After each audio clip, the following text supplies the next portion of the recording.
చూడండి, రేషియో ప్రపోర్షనల్లో very very important sum. C1, C2, C3, C4, C5 5 కంపెనీలు ఉన్నాయి. C1, C2, C3ల లాభాల నిష్పత్తి 9:10:8.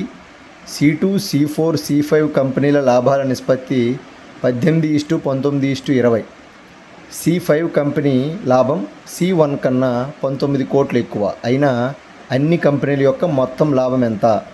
ఇది 2017 క్యాట్ ఎగ్జామ్. ముందు ఈ రేషియోస్ అన్ని ఒక వరుస క్రమంలో రాసుకోండి. C1 C2 C3 ఎంత ఇచ్చాడు? 9:10:8.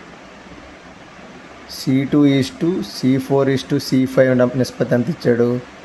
18:19:20. ఇక్కడ వరుస క్రమంలో లేవు కదా, వరుస క్రమంలో మనం రాసుకుందాం. ఇక్కడ C2 ఉంది, ఇక్కడ C2 ఉంది, ఇక్కడ 10 ఉంది, ఇక్కడ 18 ఉంది.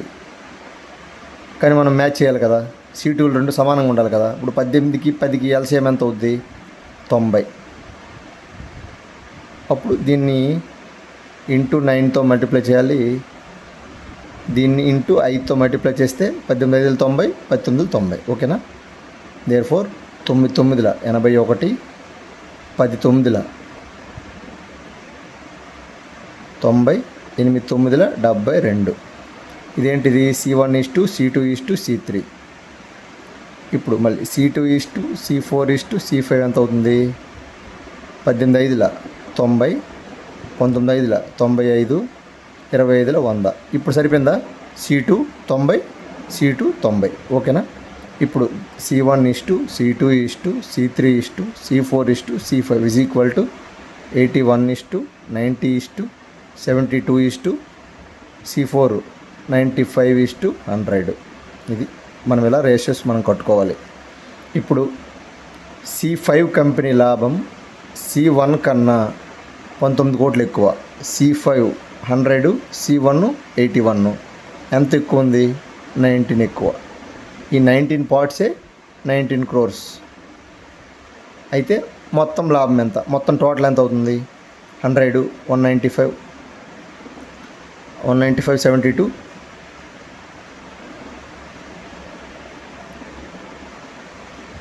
90 81 171 195 6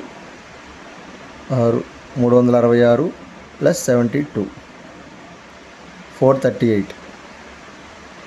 438కి ఎంత? 19 పార్ట్స్ 19 crores అయితే 438 పాయింట్స్ 438 crores.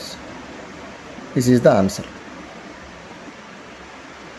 ఇది చూడడానికి పెద్దగా కనిపిస్తుంది కానీ చాలా సింపుల్ క్వశ్చన్, చాలా సింపుల్ క్వశ్చన్.